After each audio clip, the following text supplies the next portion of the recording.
Hey everybody, it's Angie from Truckers Safety Divas.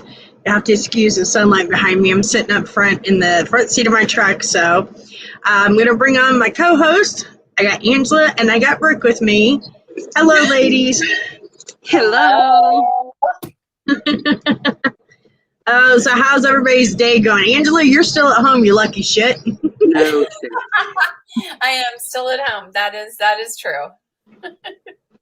Any That's progress all right. on your back? Yeah, actually, yeah. We started doing decompression therapy, and so it's kind of like traction. And I'm getting a lot of relief. So that's a good thing. Yay. Exactly. I only sit on the ice pack half the day now. Hey, that's progress though. That's good. Yep. Awesome. All right, Brooke, you've got a very big weekend coming up next weekend. Are you ready? No. I last minute ordered my dress Friday night, expedited it to my son's house. I think I ordered 2 or 3 pairs of shoes, also expedited, trying to decide. No, I'm not ready for it. I'm so excited for it, but I don't have my shit together, if that's the question. Yeah. Oh my gosh. So for those of you guys that may not know, we both have got crazy weekends next weekend. Let's hear about your awesome. When do you actually get to Vegas? We're going to get to Vegas Thursday night, and the awards ceremony is Saturday. So Awesome. We're going to change Trucker Safety Divas to Sunday next week so that Brooke and I can come back and we'll share with you everything that happened over the weekend because we have a busy weekend. Yes. And I think Andrew's going to be in the car headed for California. Aren't you going to California? Yes. I Right. I'm on the car doing the show from my phone, and we'll see Nice. wherever we're at, that's where we're going to do it. That's right. Now, you're going on vacation with all your family, right? Yes. Yeah, I'm going to spend about a month and a half in California. Nice. You know, you could just pack me and Brooke in your suitcase and take us Please? along. Can we just go? Actually, I have 2 things left that are not taken up, girls. Well, we're all going to be on the West Coast. I think we should just go crash her party after we get done with ours. I agree. Yes. That's what we should do. I like Oh that. my gosh. Well, I did want to let everybody know that we do have 2 guest speakers tonight. I've got one that's supposed to be coming in 10 minutes or so, give or take. Her name is Dawn, and she's a truck driver.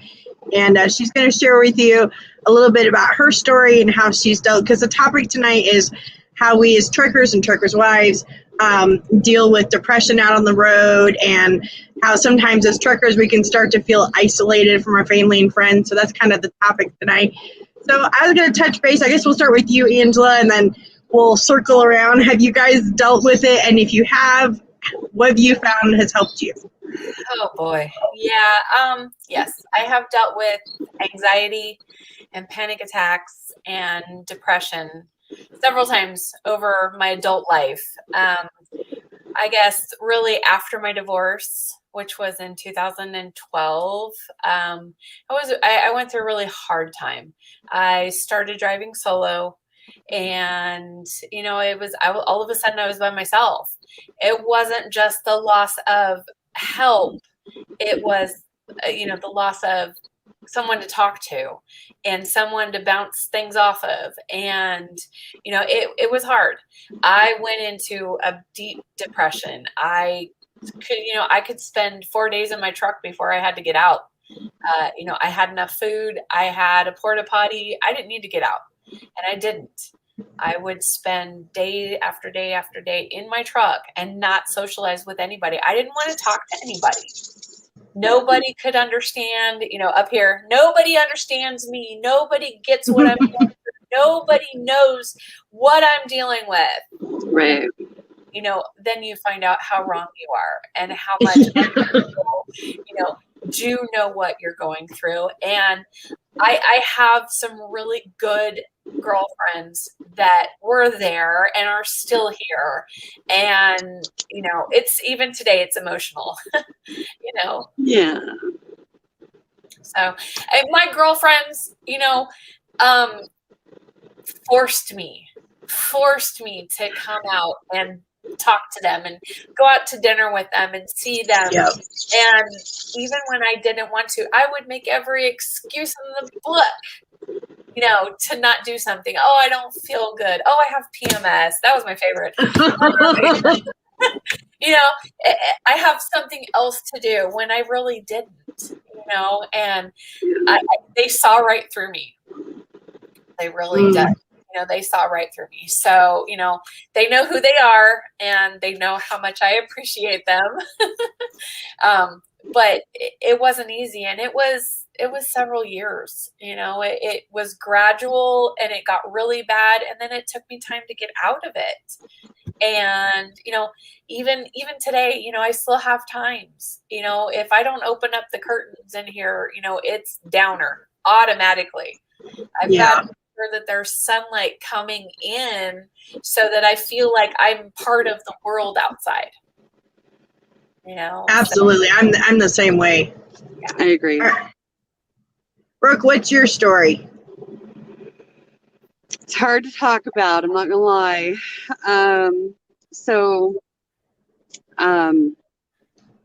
Long story short, I was married for 22 years, together with my ex-husband for 26, and we went through kind of a tragic event that just created like a spiral of bad decisions between him and I, and we ended up getting divorced. And so my like trauma, I guess, started before we actually filed divorce papers, just because of what we were dealing with in our social world, and family, friends, church, all of the things. Like, it was just a big, huge situation. And so when I actually got divorced, I put myself out there, knowing I didn't want to, you know, like play. I wanted to find the second half of my adult life. I wanted to find my next relationship. And I found Johnny. And he was a truck driver. He was an over-the-road truck driver. And I ran from my life. I ran from my friends. I just got in the truck and I didn't look back. And that depression and trauma followed me. And it's plagued me for years. This is 5 years now, that I've had to really try to make amends and deal with the situation. But what happened is, you know, I came into the over-the-road trucking scene thinking, this is fabulous adventure. It's so fun. It's so exciting. Your problems follow you. You know, your struggles follow you. And a lot of times I have met so many people who use the truck to hide. Yes. Oh yeah. And I like, the stories are endless. And I guess what I want to say, you know, on this episode about that whole situation, I'm still learning. I'm not gonna lie, you guys, I struggle all the time. I'm taking antidepressants, anti-anxiety pills, and I'm still learning coping techniques. Johnny and I are, you know, fine-tuning, you know, because it was kind of a crazy situation because he was an over-the-road truck driver for so long. You know, we've had to learn how to communicate and cope together. Like, that's been a big, huge thing. And we're learning together. And I'm so grateful we're doing it together. If I'm being completely honest, I'm grateful we're doing it together, because I do feel like I have somebody on my team that is on my side and helping me, you know, daily when I have a crappy day, you know. And so I'm grateful for that. But what I want to say is that we don't have to be alone out here. Like Angela was just saying, that there were days that she wanted to hide behind the curtain and just not come out. And there are so many people that do that's their coping mechanism. And we've got to know, and we've got to get it out there that we are all in that same situation. We all get it. We all understand. And it's okay. Send me a text, you know, you know, today sucks ass. Well, you know, and I'll just say, you know what? We do that. We do. Us three, we do. We're like, oh my gosh, this day's awful. But you know, we need to just spread that word to everybody, men, women, everybody, because everybody struggles out here in one form or another. And I'm so grateful for that mental health group, the Truckers Safety mental health support.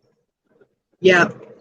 So to be honest, I've dealt with depression on and off, but for the longest time I had been pretty okay until last year when COVID hit, of course. And I think it was a combination of just not being able to see my parents because they have lung issues, and so I couldn't be around them, and feeling like I couldn't see my kids because we didn't know what we'd been exposed to.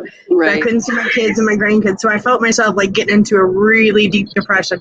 Like it got so bad that I did have like suicidal thoughts. Not like I was going to do anything, but it scared me enough that I immediately called my doctor. I'm like, this is not right.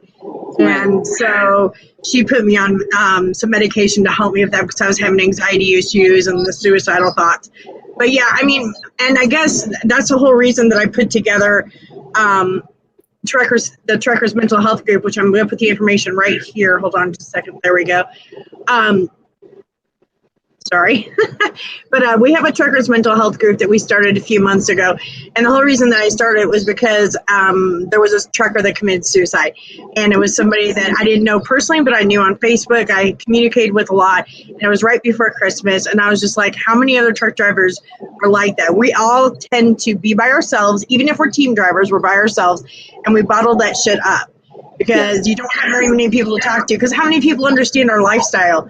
Unless you're a truck driver, nobody understands. Right. Yeah. So, and I found myself where I would isolate too because my family and friends, they don't understand my lifestyle. So it's hard to try to get them to relate. That's why I'm grateful I have you girls because you guys understand we're all in the same boat type of thing. But I think a lot of people, they just bottle it up because it's like nobody's going to understand what I'm trying to say, you know? Or if they're men, there's that stigma. You know, I just got to suck it up. I don't need to talk about it. I don't want to talk about it. I don't need to. And that's so, we've got to help them understand that they can, and that's okay. Absolutely. Yeah. Oh, this is not a women's issue. No. This is a no. Yeah. Absolutely. Yeah. As a matter of fact, we do have one of our guests that's going to be on tonight is a gentleman, and he actually, I met him while I was live streaming through Truckers TV, and he was kind enough to share his story with me, and I was just like, I contacted him afterwards. I'm like, okay, I think you'd be a really good guest on this because it hits on every topic that we were talking about, how, you know, it hits everybody in the industry, whether you're a truck driver, whatever part of the industry you're working in, you know, the isolation, the loneliness, it can really get to you. So I do have a challenge to our viewers. Put in the comments, what do you find that helps you when you're over the road and you start to get depressed or blue or you're having depression issues? Is it calling a friend? Is it, you know, let us know what you find that helped you. I love that. And I'll be honest with you, ladies, you know, for me, having the social aspect has helped tremendously. Being able to connect with you guys, with other people through Truckers TV, through, you know, my other social media platforms, all of those things has helped tremendously. It helps divert Hermie. Melissa, you know what I'm talking about? So that Hermie doesn't get stuck on the same reel, you know? Exactly. Oh, my computer is going crazy. There we go. Sorry. Okay, so I'm going to read something that Angela Clark and Lori put together because I had them do some of the research for me because I was driving today. And so they put it in awesome format. Of course, they did so good. I know, and I can't read it because it's long, so I'm just, bear with me. It is so, posted on the Truckers Mental Health page. It's posted on my Facebook page, and if we can put it anywhere else, that way I'm going to post it when we get done with the show, too. So it's great information. Okay. Yeah. Okay, so depression amongst truck drivers is gaining attention. The causes or triggers for depression in this group are understandable. Trucking is a very stressful job, as we all know. Drivers encounter difficult situations daily, from unpredictable weather and traffic conditions to the pressure of their schedules to changing regulations. There are many aspects of the job that can wear on a driver, both physically, mentally, and emotionally. Trucking is often a solo occupation, as Ansel Clark knows.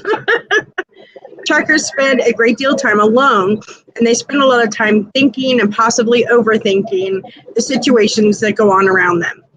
In addition to the unique characteristics of a trucking lifestyle, other factors can also trigger depression.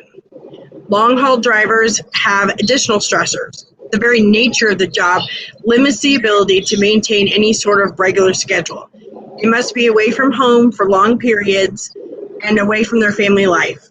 Sleeping in the truck can be super difficult and may result in the drivers not receiving adequate amount of sleep. Their diet is at the mercy of what is offered on the road, and quick options are not always the healthiest options. Boy, is that the truth. That is so true. I was just talking about that today.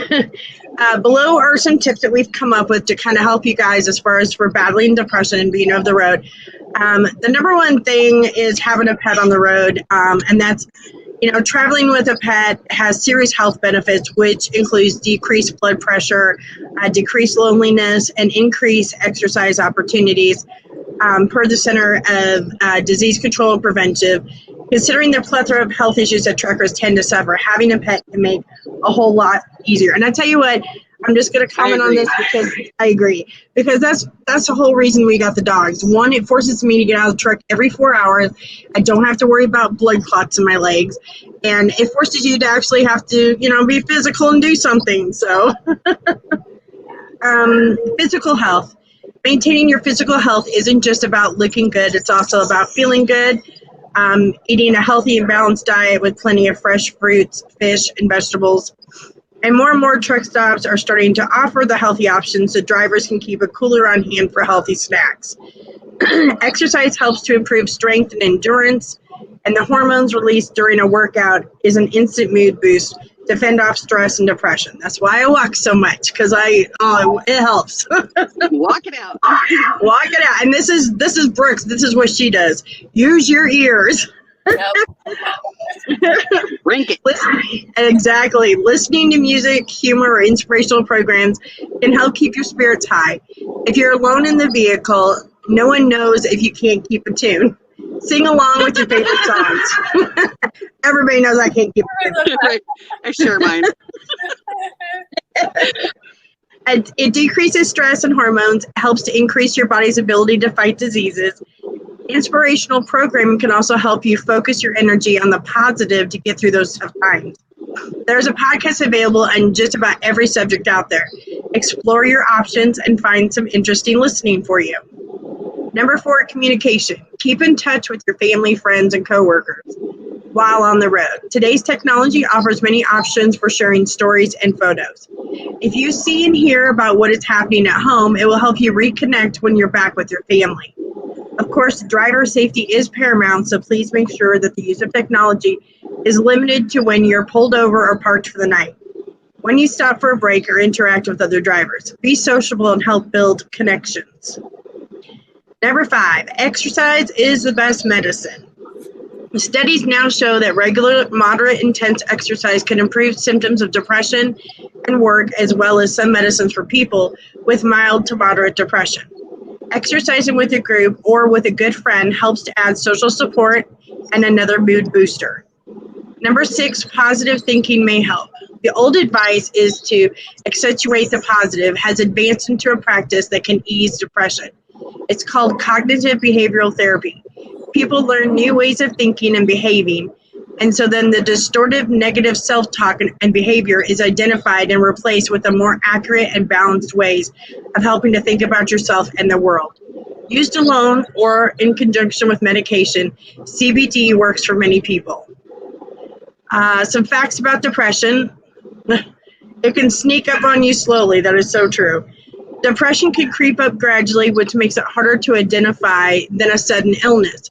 A bad day could turn into a rut, and you start skipping work or social occasions. One type, called dysmisia, can last for years as a chronic low-level illness or a malaise that silently undermines your career and relationships. Depression can become severe, disabling condition. With treatment, many feel substantial relief in 4 to 6 weeks. Anyone can become Anyone can become depressed. Anyone from any ethnic background can develop depression. It's often first noticed in the late teens or 20s, but an episode can develop at any age, and tough personal experiences can oftentimes be the trigger to depression in people who are at risk for this illness, or it may develop suddenly out of the blue. Hard work beats depression. Folk remedies and half-truths about depression abound, but one such idea is throw yourself into your work and you'll feel better. For a mild case of the blues, this may indeed help, but depression is totally different. Overworking can be a sign of clinical depression, especially in men. And depression is a real illness. It is a serious medical condition. There's biological evidence of the illness comes from studies of genetics, hormones, nerve cell receptors, and brain functioning.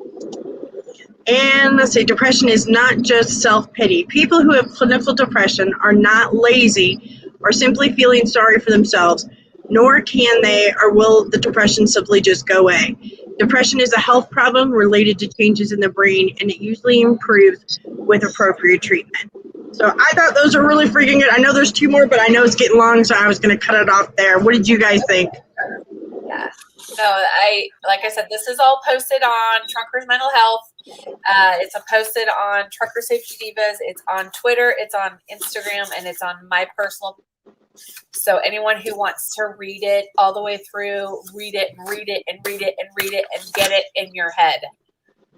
Thank you for thank you for posting that all over too. Oh my God, you're a rock star. A big shout out to Lori. Lori did a lot of research for this, and I really appreciate her effort. This was great. Thank you, Lori. She really did. Yes. She's our right arm person. Yes. I might get a hold of Dawn real quick, let her know that she can come anytime, and I'm gonna let you two talk real quick about what we just read. Give me just a second. And I was looking at some of the comments that were popping up, and Patrick, you're not wrong, honey. A burger's 99 cents, salad's $10.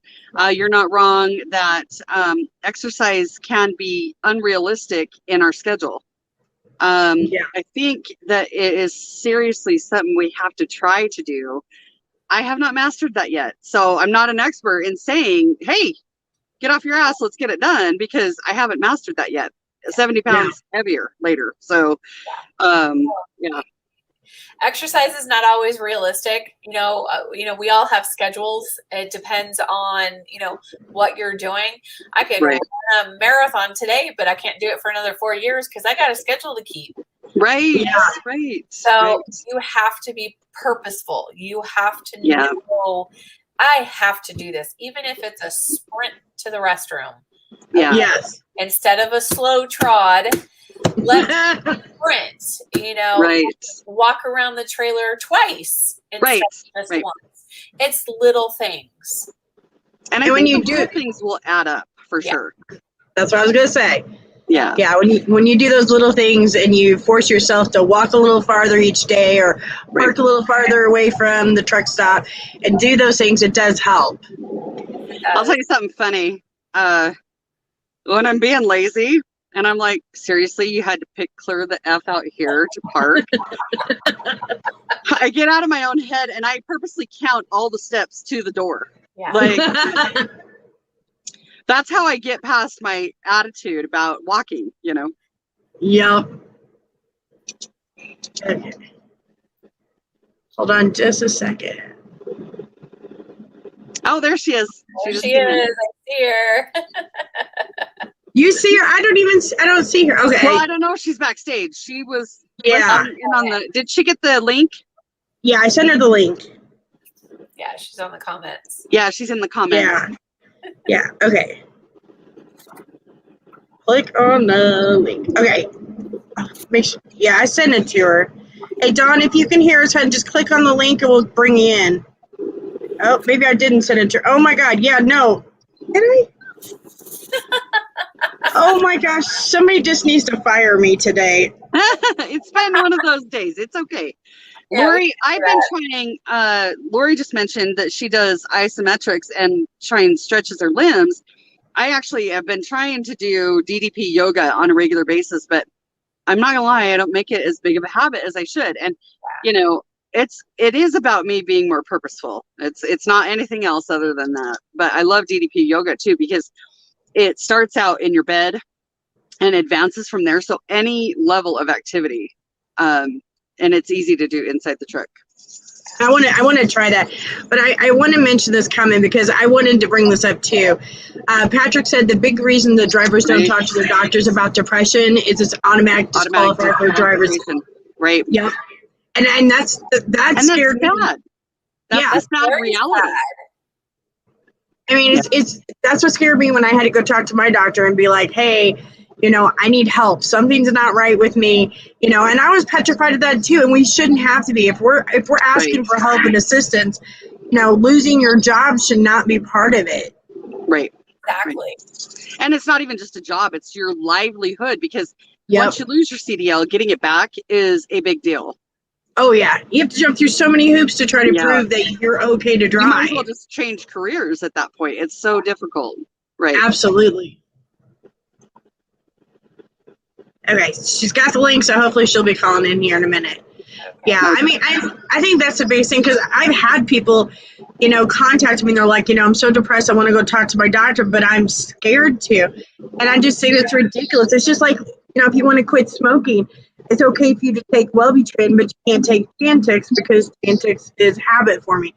Some of the things, it's just silly. It's like, if you want to try to better yourself to quit smoking, that's another one I didn't quite get. I didn't quite understand, but I don't know. Yeah. All right.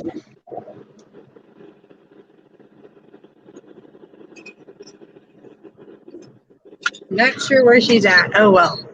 She just said again that she was here in the comments, but I'm not sure if she's seeing that she's got to click that link so we can bring her into the show. Yeah, I sent it to you, Dawn. I sent you a link. All you have to do is click on it and allow phone, and there she is. I got her. Woohoo! She's here. She's here. Hey, Dawn. How are you? Hi. How are you? There she is. Oh, so what do? You just relaxing tonight? Yeah, I'm just sitting chilling. So let me find, oh my gosh, I can't find anything tonight now that I've moved everything around. So we went to bring on Dawn. Now, Dawn, how long were you been a truck driver? 18 years. 18 years? Wow. Now, what made you decide to get into the trucking industry? I had an uncle that drove. He was kind of like my mentor. Uh-huh. And he's the one that got me to ride with him in his truck. And one night we were doing his run, and he looked at me and he said, "We're gonna swap places." I'm like, "What?" He said, "Places," and I looked at him. I'm like, "We're gonna do what?" Okay. And if anybody knows anything about big trucks, the truck that he had at the time was a day cab, but it was a Ford L9. And you're talking, I was probably 12. Oh my goodness. So you were young. And he looked at me and said, "You're going to drive." I'm like, I don't know nothing about this thing. So he explained to me, about the gears and everything. And after about 15 minutes of grinding and having to stop and restart, I finally got a little bit of an idea of what I was doing. And I rode with him for probably a month. And after a month of riding with him, he finally just let me drive back. The only thing I didn't do was like back into the docks or do the drop and hook. Everything else I could do at like 12 years old. That is amazing.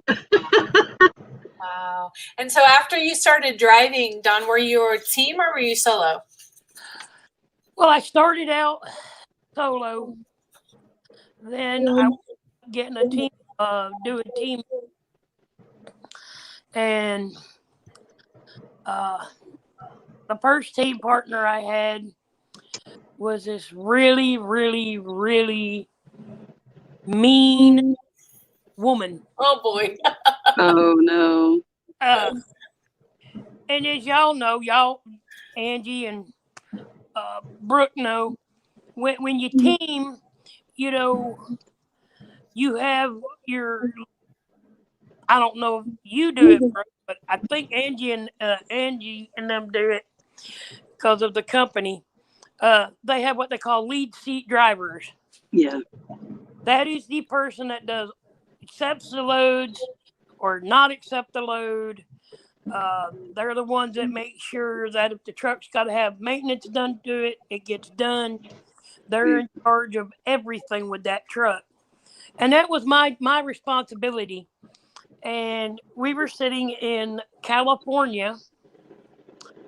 Back then, it was kind of hard to get a load out of California. We were sitting there we were at a truck stop.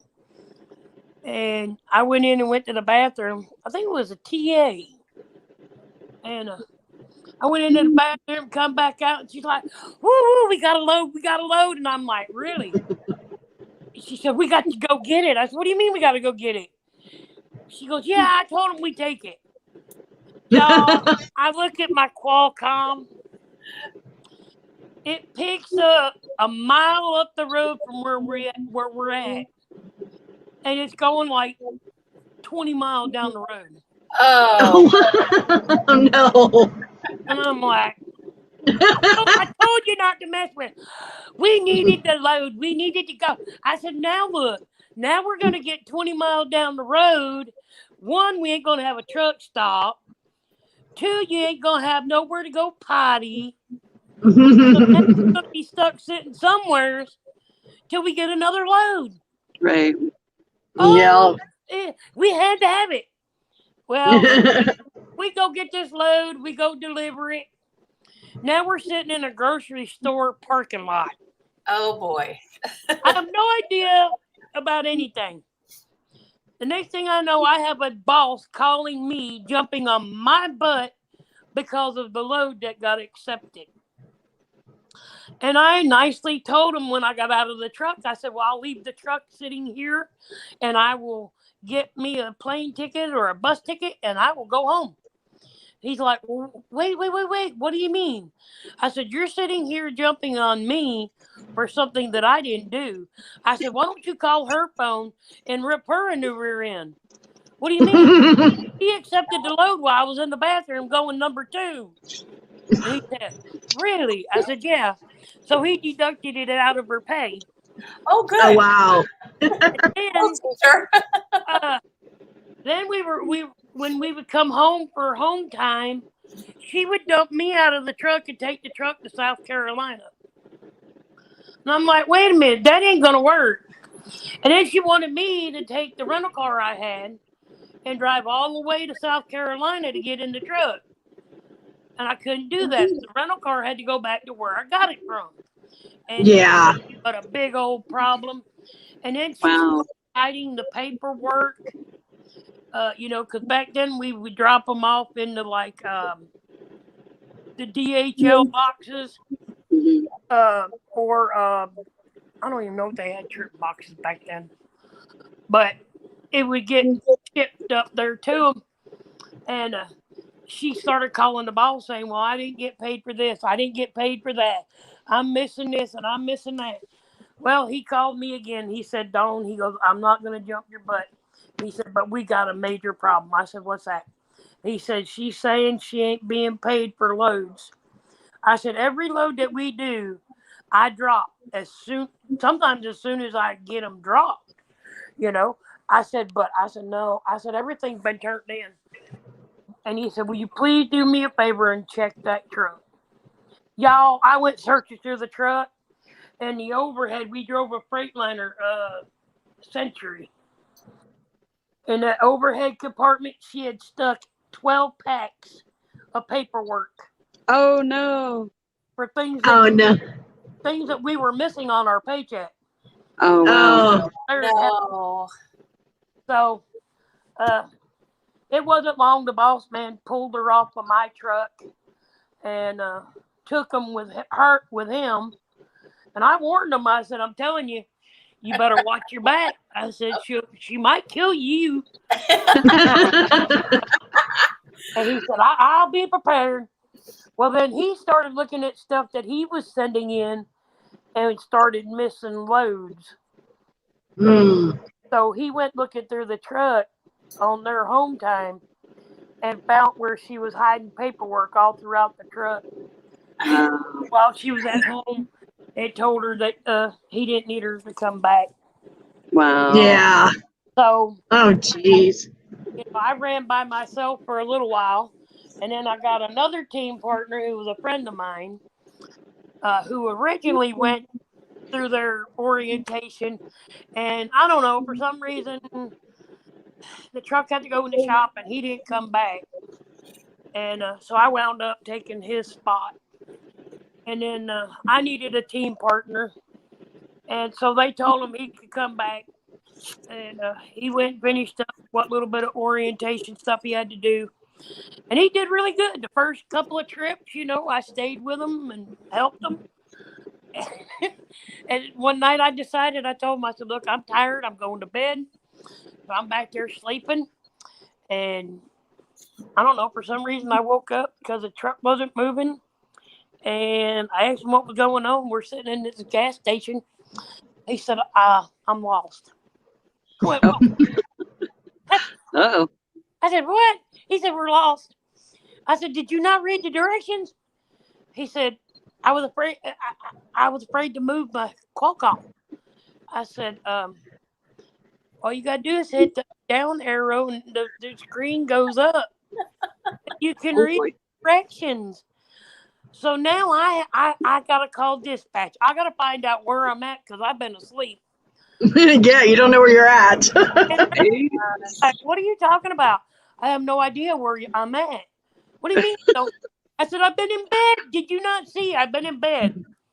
So they were like, "Good grief." They got me back out to the interstate. And for about 3 weeks, I would drive at night and get off in the morning, and he'd get up to drive. And I'd have to stay up nearly all day and then go to bed and get a couple hours of sleep because he was afraid he was going to screw up again. Yeah. So we wound up going to Connecticut, and we both got sick, and I could barely hold my head up. And I told my boss I was going home, and he said, "That's over 600 miles. Go lock yourself up in a hotel and dope up on NyQuil." I'm like, "Dude, there ain't no hotel here, so I can't do that." So we drove home, and I went to the doctor, and I had sinusitis, bronchitis, and a touch of pneumonia, and was put on all sorts of kind of antibiotics and steroids, and name it, they had me on it. And then my team partner didn't come back. Oh, wow. I just wound up driving by myself and ran more miles than anybody solo. Oh, jeez. For the company. And when I left, when my mom got diagnosed with Parkinson, I'm so sorry. Yeah, I left and stayed home the first 2 or 3 months after her diagnosis. And so I got to deal with that. And Well, Dawn, I wanted to mention real quick, if anybody has any questions for Dawn, please be sure to put them down, and we'll make sure that Dawn gets them. But I was going to say, you and I had talked a little bit last week when I was live streaming, and you had kind of shared with me a tragedy that you had gone through last year when you suddenly lost your husband. Can you kind of tell everybody what happened and how you've been able to cope since then? It started. Let me back up. In August of 2019, he was here at home, and I was getting ready to leave out. And he drove truck too, and he did something different compared to what I did. And so I was getting ready to leave, and he was going to take me to my truck, and he told me he had a headache and he wanted to lay down for a little while, and I told him that's fine. And so he slept probably about an hour, and just out of the clear blue, he just sits up and starts making all this noise and really acting weird, and I'm hollering at him, trying to get his attention, and it was just like I was talking to the fireplace over there. You know, he wasn't hearing anything I had to say. And after that happened the second time, you know, I called for an ambulance, and they took him to the hospital, and they found out that he had had a seizure and a stroke all at the same time. Wow. Gosh. Wow. And so 6 months he couldn't drive a car, and 1 year he can't drive a truck per DOT if you have had a seizure or a stroke. So he stayed in the hospital for a while and then came home, and we worked real hard to get him back to about 90% back to the way he was prior to having the seizure and the stroke. And February of last year, 2020, I was here at home, and I had left out, talked to him and left out, went to work. I was coming back from Greenville, North Carolina, and it was on a Tuesday. And he had called me and told me that he had gotten up to go to the bathroom and lost his balance and fell on the floor, and had been laying in the floor for roughly 13 hours. Oh my gosh. And when he fell, his phone went one way and his headset went another, and he was able to wiggle enough to get his headset. And he called me, and I got a hold of a friend of ours, and they came to the house, and they called 911, and they got him up and everything. So when I got home, you know, I went and got him something, you know, his favorite meal for dinner, and he ate about 3 bites. So I knew something wasn't right, and he wasn't acting right. He got hated. And as the night went on, you know, and I'm trying to get sleep because, you know, I got to get up the next morning to do my job. Okay, what happened? I lost everybody. I can hear you, but I can't see hear you. you. Yeah. You're just frozen. Am I now? Can you see me now? No. Do you want to maybe try to go out and come back in? Oh yeah, we lost her. Yeah. Well, while we're waiting on her to come back in, I did want to put up this. I didn't want to put it up while she was talking. Patrick said, I wish that they would have told me of the sacrifices and the mental health issues when I was in truck driving school 23 years ago, because I would have decided against being a truck driver.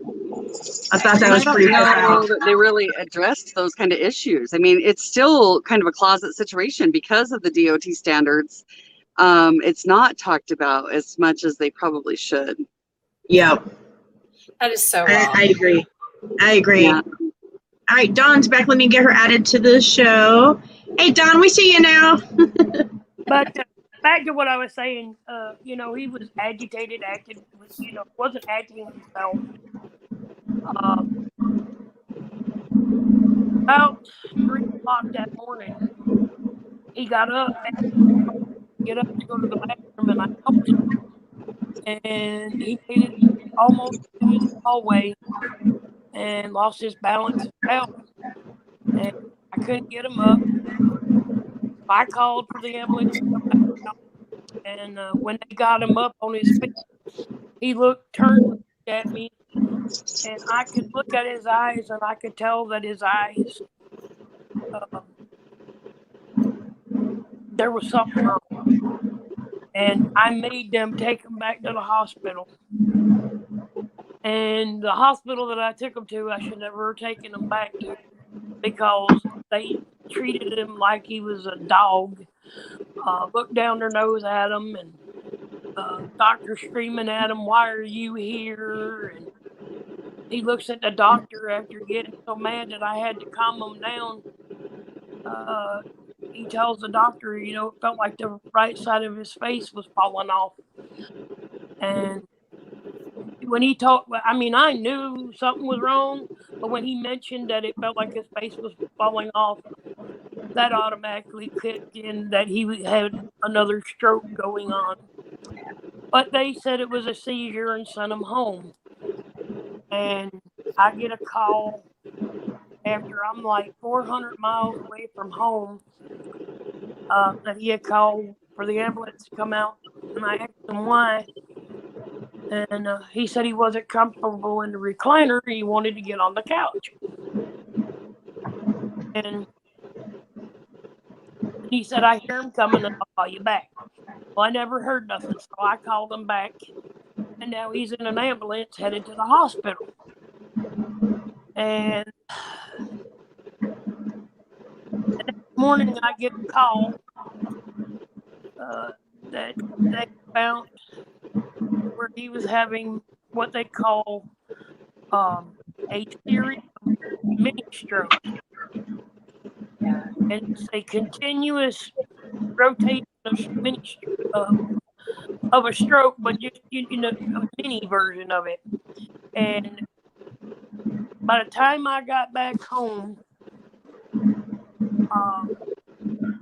everything, I called my back, told them what was going on, and I got time off.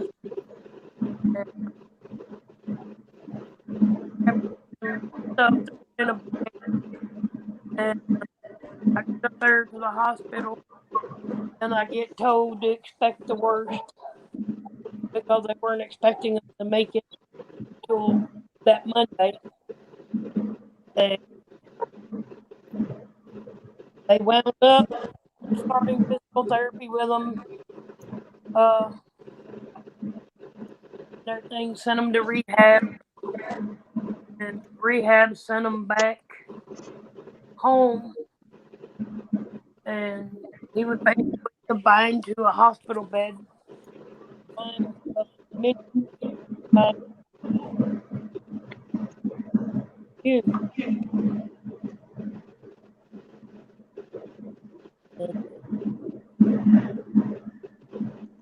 I'm sorry, I'm having a little bit of hard time. I'm having a hard time here too. Dawn, can you hear us?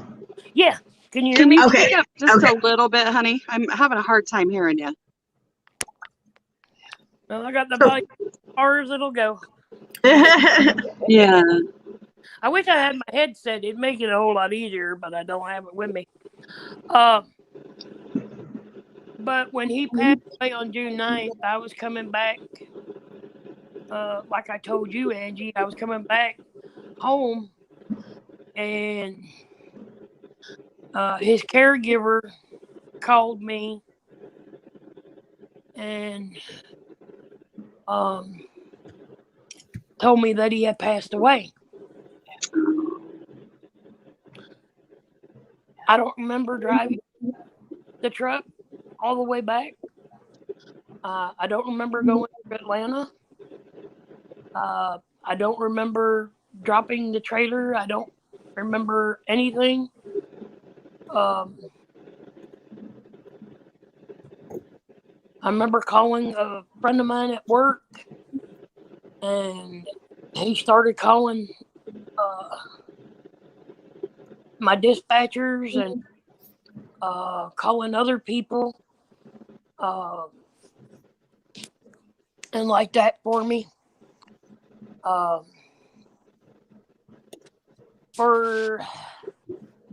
come in that Wednesday. That Wednesday, I went to the funeral home, did all of the arrangements.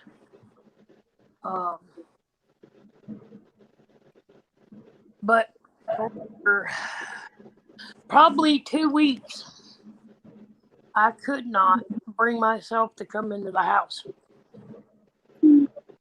Oh, yeah. I'm sure. I couldn't take and deal with him not being here.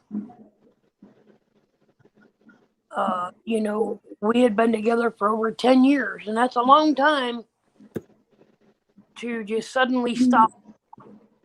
Yeah. For sure. And not have the rock that you've had all that time to be there. Because he was my rock in the beginning. And, you know, at the end, I was his rock, you know, Yep. for him to lean on and to trust. But, you know, it's been hard. I still have moments where a song will come on, or a movie that we enjoyed watching would come on. We go to the beach every Christmas because I had never been, and he decided, well, we're going to go to the beach. So my first time ever, and I had a ball. I didn't want to come home, and I remember the first night that we were there, and my husband, he snored. So if you got someone that snores and cuts down the redwood forest, you know where I'm coming from. I do. So, you know, I was sound asleep, and I started hearing all this noise, and I'm like, what is going on? It woke me up, and I looked over there, and he was sound asleep, snoring. And I'm like, okay, that ain't him. I go out the door. I'm looking in the hallway. There ain't nobody out there. I'm like, what the hell? So now I go check the bathroom. There ain't nobody there. And I'm like, oh my God. I'm checking every inch of the room, freaking out, thinking there's somebody in the room. I didn't know he had left the door open about that much. And I'm like, I hear it. Where is it coming from? Who's in here? And I walk out there, and I move the curtain, and I find the door open, and I push it the rest of the way, and I'm like, no, go lay down. It's the ocean you hear. Oh, no. Oh, how funny. And Jack. he wakes up going, because I went out there, and I'm standing, just shaking my head going, I'm a dummy. You know, he came out there and put his on my shoulder. He said, what are you doing out here? I said, at first I thought you broke into our room. What? So I had to tell him what had happened. And he just started laughing. He said, this is why you don't want to go home. That peaceful feeling of the ocean, you know, and the waves. Yeah. And I was just like, man, can we just stay forever and never go back home? But, you know, after he passed, between a couple of my coworkers that I've known for, I don't know, the one I grew up with, and another one I've known probably 20 years. And, you know, my baby sister and, you know, some other family friends, you know, talking to me every day, having me come stay with them, you know, just to get my mind, you know, off of everything that was going on. And, you know, when you love somebody, you know, it doesn't matter if it's your husband, your wife, a child, a mom, or a dad. That loss hits you, you know, very hard. You know, and depending on what kind of situation that y'all are in, or things that are going on that lead up to whatever happens, plays a big part in how you're feeling when things, like when my husband passed, you know, when I left out, you know, I hugged him, kissed him, and told him I loved him. So, you know, he knew that when he went to the hospital.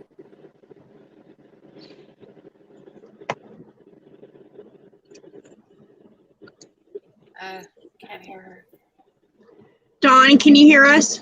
Oh, we lost sound. Oh, there we go. Can you hear us, Dawn? Yeah. Okay. Okay, there Sorry, we we go. lost you for just a sec. Well, it's probably where I'm at. I live in the middle of, I got the Talladega Super Speedway about 8 minutes away from my house. So, well, I wanted to ask you, because so I know that, you know, you lost your husband a little over a year ago. How? We lost her. Oh boy. Oh, I feel so bad for her. Well, yeah, I do too. And it's a hard subject to talk about. Yeah. You know, and I want everybody who's watching us to understand, you know, why we're talking about this. You know, this is the reality for us when we leave out to go on the road for weeks, or depending on your situation, you don't know what's going to happen. So, oh, now I lost Brooke too. I know, they're all disappearing on us. You know, hold on. All right, we got Dawn back. There's Brooke. Okay. That was funny. Y'all missed that. The curtain is broken, Larry. I just wanted to touch base real quick because I wanted to. How are you dealing with the loss? Like, how have you been able to? Because I know that when I talked to you, you had said that, you know, there was times where you just wanted to give it all up and you just wanted to say, you know, I'm done. But then you're like, you know, I know the good Lord has got plans for me. So I was just, how have you gotten over it or tried to move on? Well, you know, like I said, with my family and coworkers, but my best friend that I've known probably 30 years, I started going to church with him, and you know, we've talked and done a lot of soul searching and praying, and you know, and I finally just, you know, when we were talking, I told him, you know, I said, because I had been baptized at their church and at our church and everything, and you know, I told him, I said, you know, I let the little old devil sit up here on my shoulder and tell me you need to just come on and get rid, don't do nothing else, just be done with it, And I said, then I think about what we've talked about, and, listening to the little angel over here on this other shoulder going, God's got you. He's got you in his arms. He ain't going to let you fall. He ain't going to let you go. So, I just went ahead and prayed to the Lord and asked him, look, please lift this burden off of me because I couldn't do it. And, so I turned the grief that I had that was hurting me so bad and just driving me bonkers. I just prayed to the Lord and I just told him, look, take it away from me. I don't want it no more. I want to be happy. I know I'm going to have my days of when it's his birthday or anniversary, whatever it might be that, is a special day for us. Yeah, I know I'm going to sit there and I'm going to have tears or what have you, but I'm not going to let it weigh me down and destroy my life anymore. Oh, absolutely. And when I wouldn't come home, I stayed in my truck just like Angela. I just locked myself up in the truck and didn't want to talk to nobody, didn't want to be out of the truck, didn't want nothing. It was my safe haven. Yeah. And, I'm just glad that, I've got an army of people behind me watching and praying for me and looking out for me. Because there's a lot of people out here that run solo that when they get like I did, they lose a loved one or their wife or their husband or whatever, they'll get like me. They'll lock themselves up. They'll hold it in. They won't get rid of it. And, but when you got a very good support team backing you and believing in you, and if you have an issue, you can call one of them, text them, get on Messenger, FaceTime, whatever it is you got to do, and reach out. That's right. Look, I'm having a bad day today. I need to talk to somebody, and I can talk to them. Like my best bud that I've been friends with for over 20 years. Him and I will get to talking, and because all three of us worked at nights, running night shift, and we get joking about things that we did on night shift, and he'll sit there and I could hear it in his voice, where he's starting, his voice is cracking, and because he misses his best friend. Yeah. And I tell him, I know he's here and watching over me. No, absolutely. I'll be sitting here in the recliner and I'll feel like somebody's hand on my shoulder, or I'll feel the hand brush up against the side of my face, and I'll look around and there ain't nobody here. Oh. The kids, they're somewhere else in the house or they're outside, and thinking, okay. And I'll look at if I can get it to work. I don't know if it will. But I got his pictures. Oh, nice. Awesome. Yeah. This is one of the last pictures of him before he passed away. And but I know he's watching over me. Oh, absolutely. Of course. And I'll tell you what, anybody on here that's watching this, if you ever feel a swift kick in the britches or feel your shirt getting tugged on or whatever, start thinking about somebody that you loved and care about, like your grandma, your grandpa, your mom, your dad, a I brother. love Yep.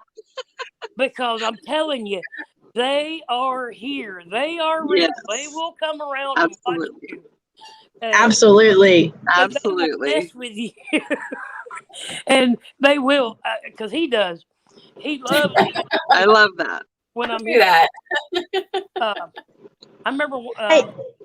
one night I was asleep in the recliner, and kids were all asleep on the couch, and I'm laying there sleeping, and I started giggling, and it woke me up. I mean, I was giggling, and I'm like, "Good God Almighty!" And it felt like somebody was tickling the bottom of my foot.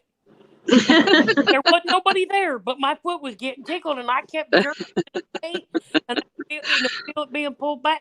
And I said, "David, I'm telling you now, you better stop." Stop. Just like that. He knew I caught him in the action of tickling me. And I mean, it does. So I mean, I have my days where it's rough, or, because of a song or something that, that we had in common or whatever. And it'll trigger the waterfall for a while, but, I feel so much better that, and the other thing that works wonders for me is the more that I talk about it. Oh, absolutely. Right. Definitely. The more I talk about it and get things out of my mind or off my shoulder, that it doesn't take much to kind of make you get blah. You could have seen. I saw a wreck here the other day, and I just thought, I hope everybody's okay. And I thought about him for a minute, and I said, I know why you made me stop back there to go to the bathroom. Yeah. So there's things that, I kind of put into play when I'm at work, with the people that that I'm friends with. I have one that I talk to during the day, and, like I said, I've known him over 20 years. And then I got one that I talk to at night if I'm driving at night. And I grew up with him, and we all work together. And so it's pretty cool because, all three of us are tight knit.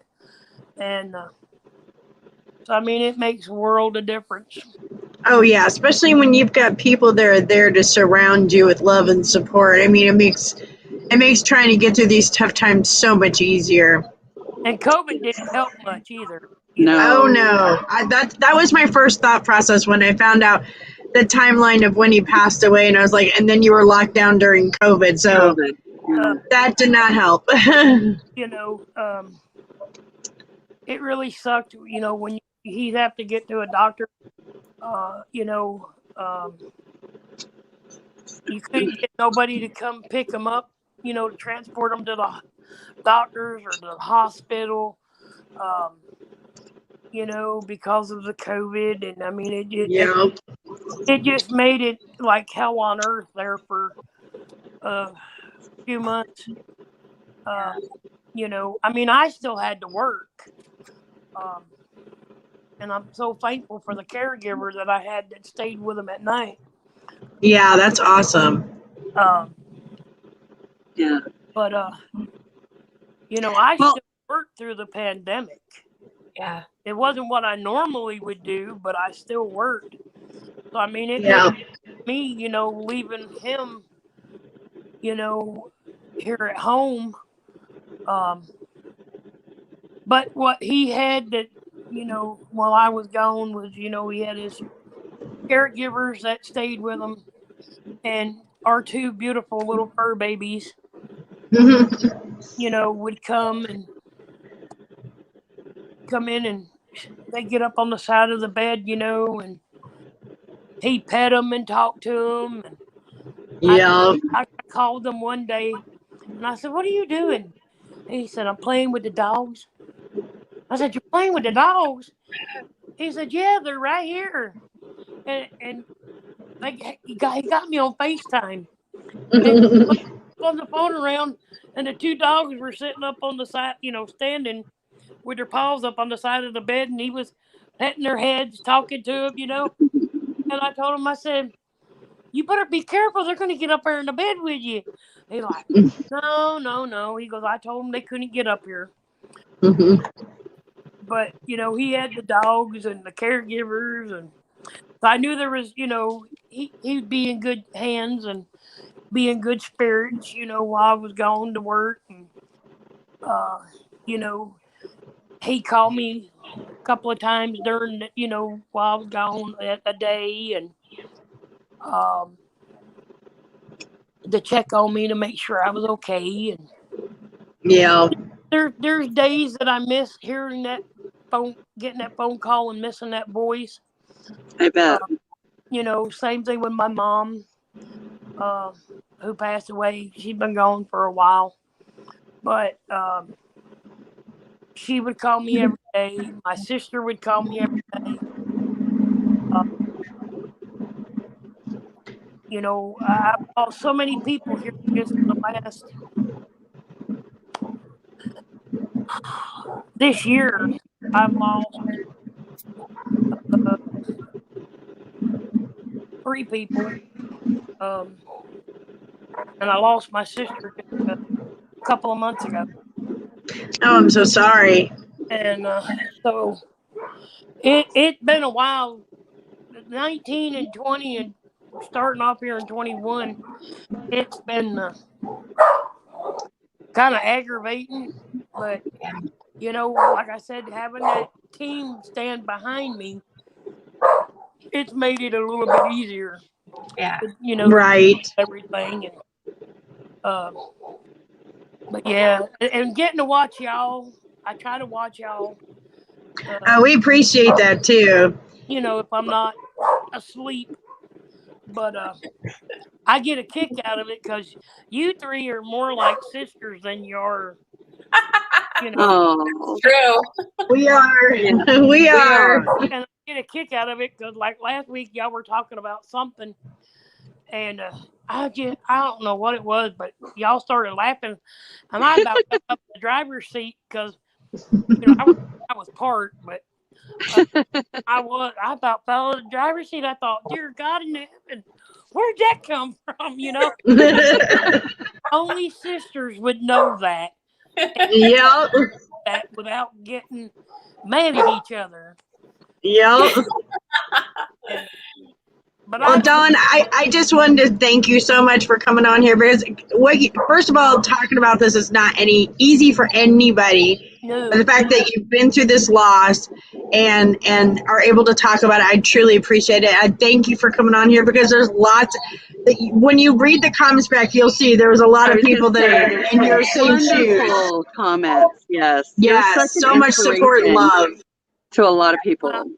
I'm so grateful that y'all do this every week.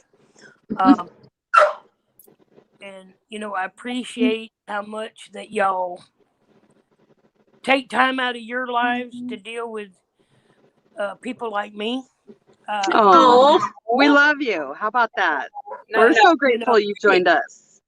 We're very grateful. We appreciate that you've taken the time to talk about this and hopefully help, others out there that can see, you can get through it. There is a way out. There is a way through it.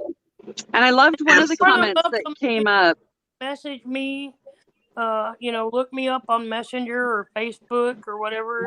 Yeah.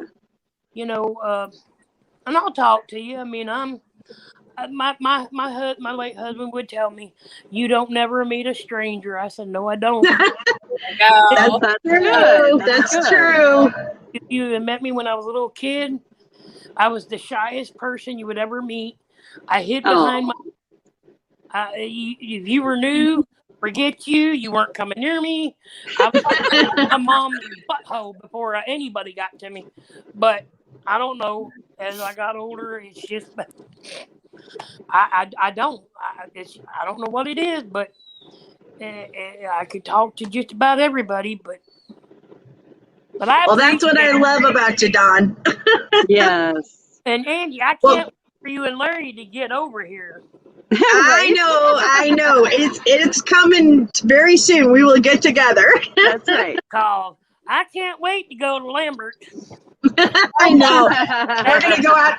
We're gonna go out to dinner or lunch, depending on when. But yeah, we're gonna see each other next week, so I'm excited. Wonderful. Well, Dawn, I got another guest that's waiting, but I just want to say thank you so much. I love you. Keep in touch with me, and we'll see each Thank other you. next week.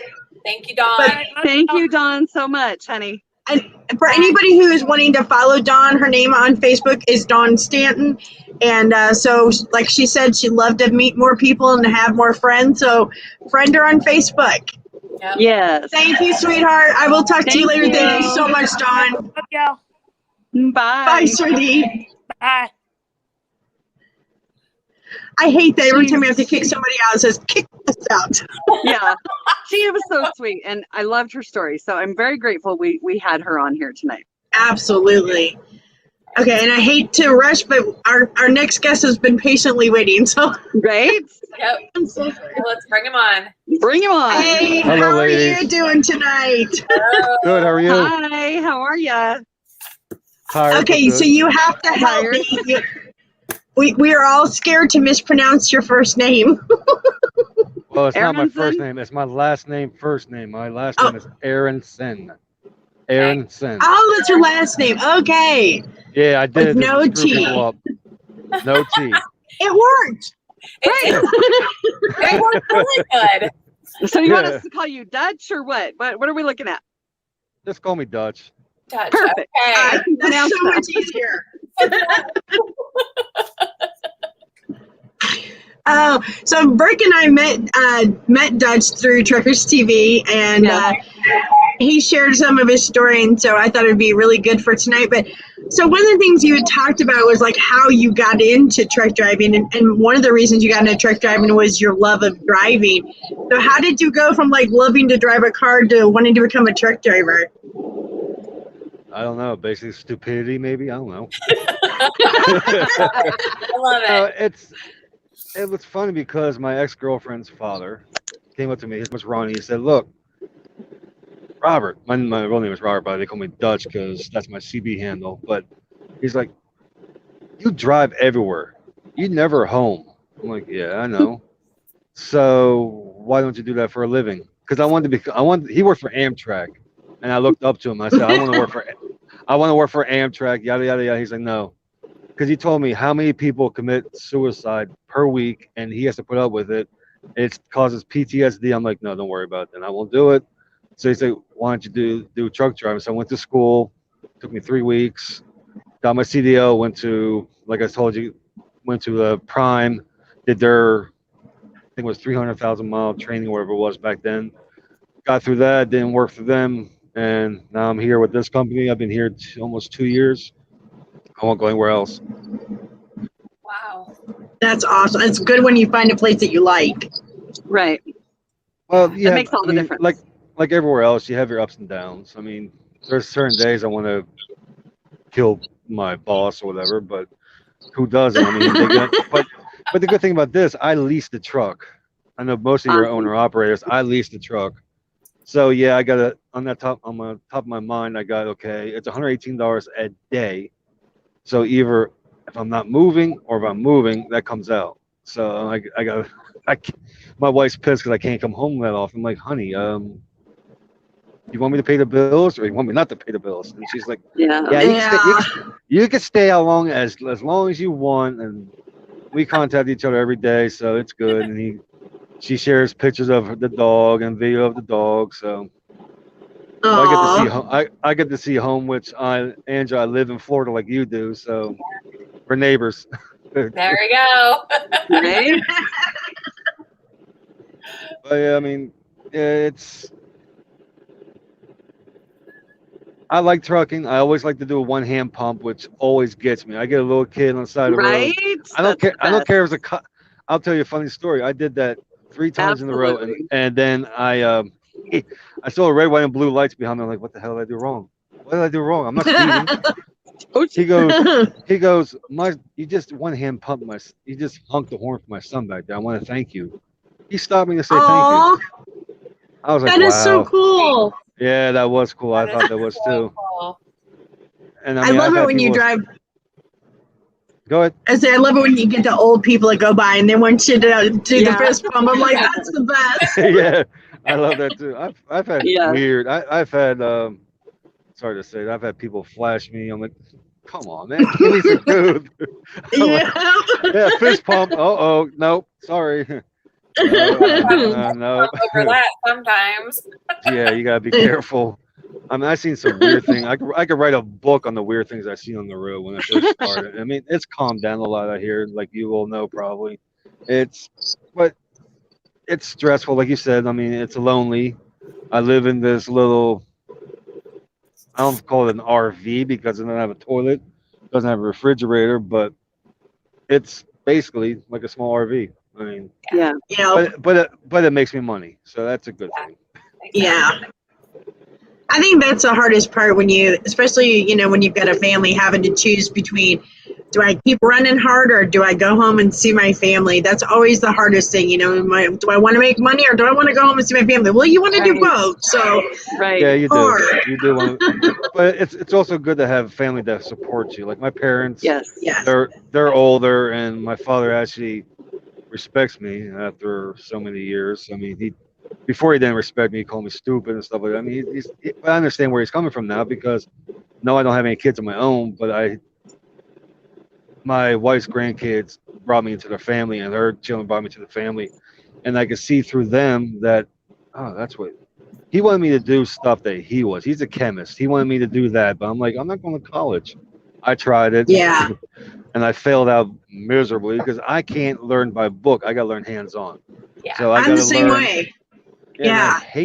I hate it. I mean, I like reading books. I like reading Stephen King, and I was just watching him a couple of days ago. He made some good points about. I'm thinking about like maybe contacting him and asking him to do a book about truck driving. Maybe it'd be interesting. Yeah, that'd be a good idea. Yeah. But it's like you said, it's lonely out here. It's stressful. You got people that don't respect you. You got the weather. Like I'm looking at the weather now. It's not bad. I mean. A little hazy. I'm in Illinois, and I don't know if this is from the smoke from the fires or not, but it's hazy. Yeah. And you're lonely. You're lonely. No one wants to talk to you. I mean, you'd be lucky if you were. But I was sitting inside eating at Denny's, and the guy next to me, hey man, how you feeling? I'm like, great. We just started talking, which I like. My wife always told me, like I heard her say that I don't know a stranger. I don't. But sometimes I go too far and tell this person that. Oh, this and that and there, and she's like, Rob, and she just smacks me across the face, like, shut up. Okay, sorry. But now she understands. She was out here for 8 months with me because we were homeless for a little bit. We lost everything. Almost lost my car. Luckily, my family helped me out, and I had to pay them back, of course. But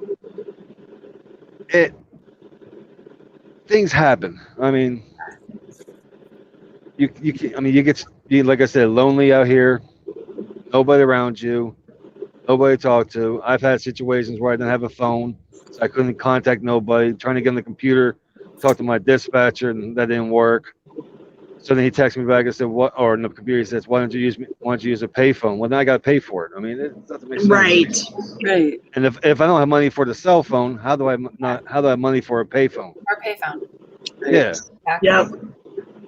And people just don't realize that And now my wife, like I said, my wife was out here for 8 months. She realizes how bad it was. I mean, she said, why do people say it's romantic to be on the truck? I said, well, it kind of is. No. She goes, all you see is asphalt. You can't stop and see sights. You can't go to see Mount Rushmore or the Washington, D.C. or whatever. I'm like, you can, but it costs money.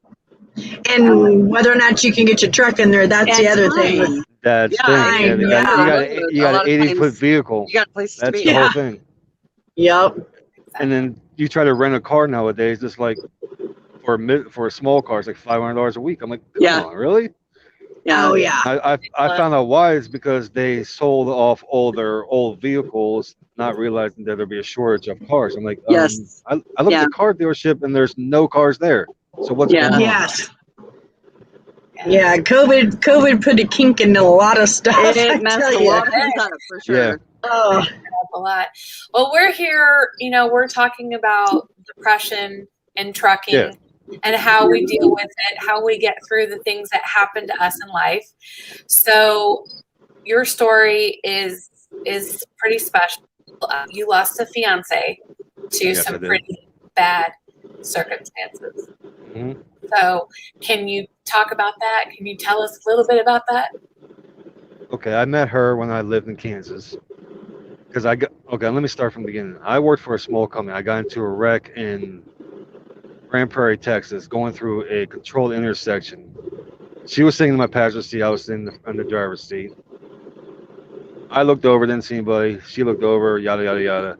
The guy hit me so hard, he took my steer axle off the truck a little bit, and so we did that. Got through that. I moved to Kansas. Down the road, she had a back problem. She was sick, and she was also an ex-drug user, which I was trying to keep her from using the drugs again. So I was like, okay, well, honey, don't worry about it.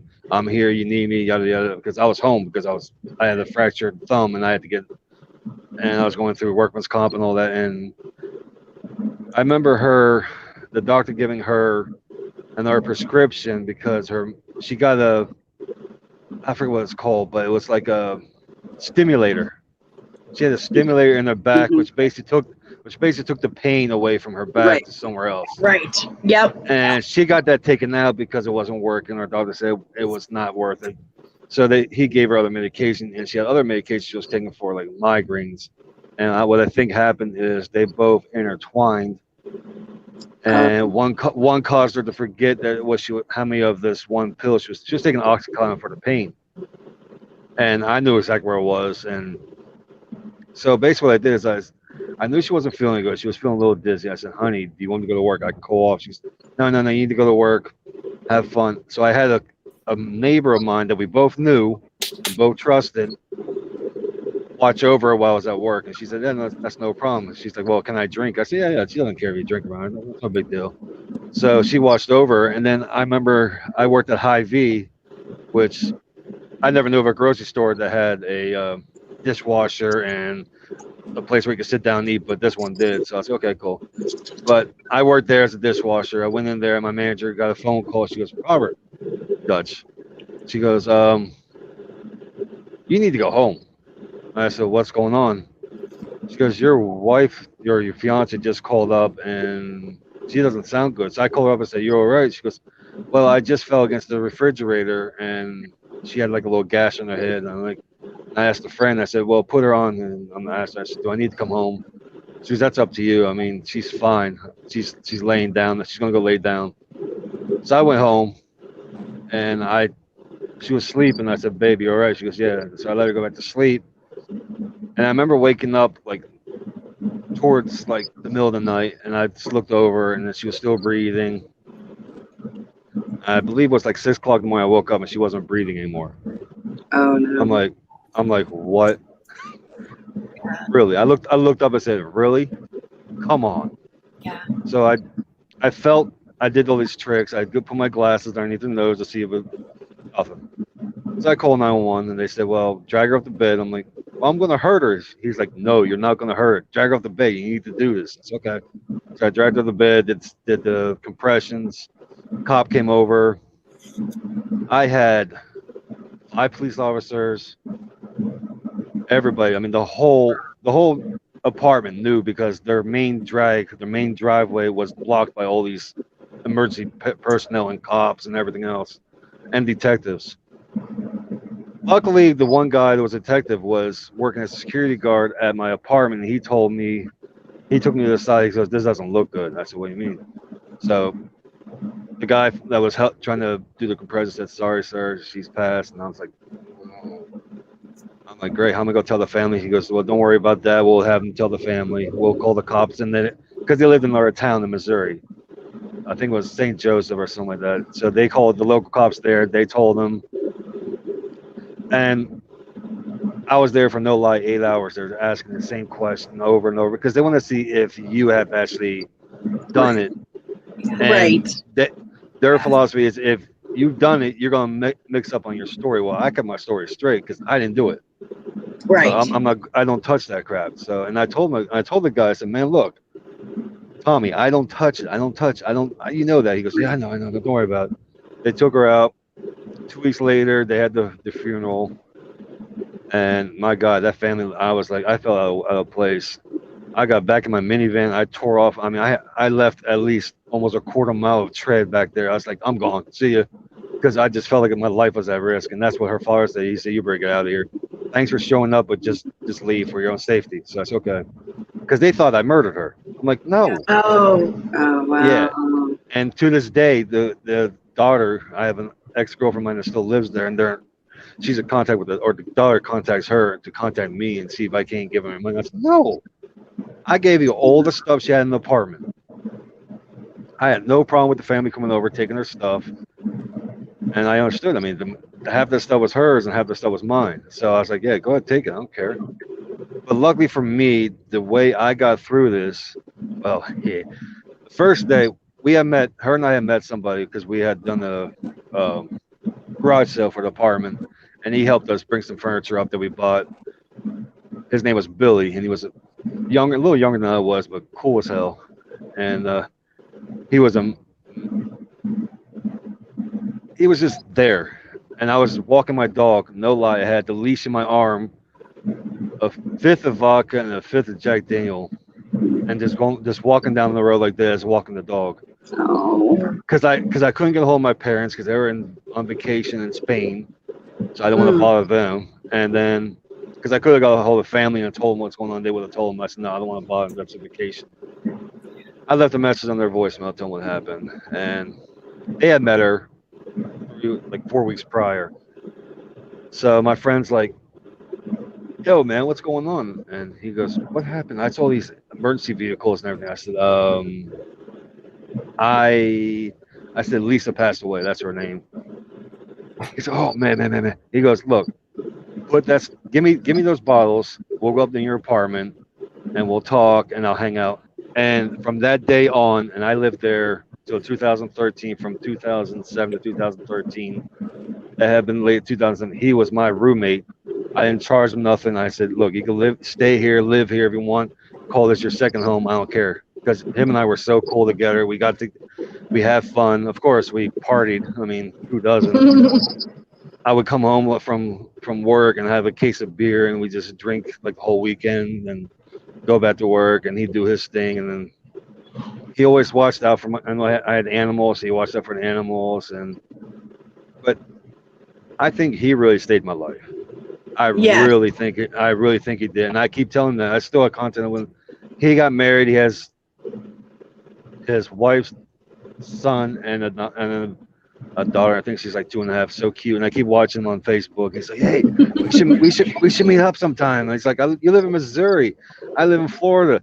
Well, you drive truck. How hard is it to get up here? I said, pretty damn hard. I mean, they don't realize how. I mean, I can't just. I'm not a travel agent. This is not like vacations, right? So, but I tell them, I said, one of these days, wherever you live, if you have an area close by, I'll park there. I'll take a 30-minute break, whatever. We'll hang out. We'll talk. I know Mary, his wife, and he's always like, well, how you doing? I mean, how's everything going? And I tell him, I mean, yeah, I don't want to bother him because he works too, but I tell him, look, I mean, I'm working. I don't stop. I do my guy in there complained earlier. Oh, I got to do 40 hours a week. I said, 40 hours a week? Yeah. Said, what is that? I wish. Oh, that's so like, funny. He's like, how many hours do you do? I said, well, let's see. I can legally do 70, but I could do recaps. Right. Last time I did recaps, I ran 3 weeks without taking a break.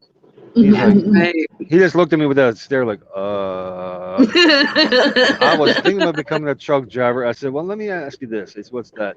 Between man and man, you have a wife? No. You have a fiance? Yes. You have a daughter? Yes. Don't do it. He goes, why? Yeah. First 2 years, you will not get anything local that's worth anything. Yeah. And during those 2 years, you might depending on what company you go with, and depending on what kind of deal they have, you might be able to get home every 4 weeks for a day. Yeah. He's like, that's just not worth it. Plus, you'll get paid. You'll get paid like 50 cents a mile. So, and most of the time when you first start out, you don't like driving those.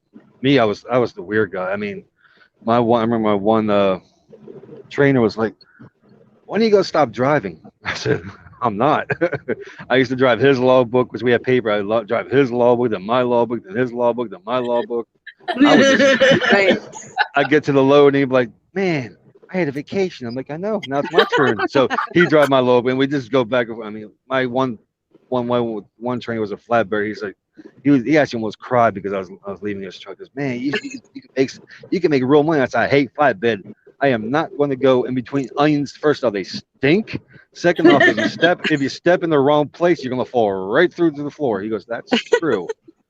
I wasn't used to crawling on stuff, climbing on stuff. I'm afraid of heights. So I ain't gonna go up there and then trying to put a tarp at like 20-mile-an-hour winds, and then it goes like a kite and you go flying. No. No. I've had people You say, girls wouldn't know anything about that. Yeah, it's Not at not all. fun. I've done tanker, I've done flatbed, I've done reefer, dry van. Almost got a chance to do heavy haul, but I never did that. I did livestock for 3 weeks with a friend of mine. That was interesting. I've always wondered about livestock. Knowing there's a 1,000-pound bull on the other side of there, and if you piss him off enough, he'll come right through that middle. That's right. I was like, nope, I'm getting out of this. It made a lot of money, but it's not worth my life. Sorry. No. Oh my gosh.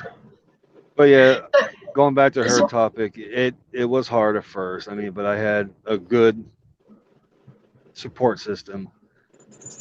My fiance now, she found out about it. She was very upset, just like same way that you guys said, "Oh, I'm so sorry." And I'm like, yeah, I do. Once in a while, I do cry about it because That's good. first of all, after that happened, I found out that she was going to leave me anyway. I'm like, okay, well, she left basically, but not to be an asshole, but she left. But okay, but not the way she wanted to. But I'm like, well, and I don't think she did that on purpose.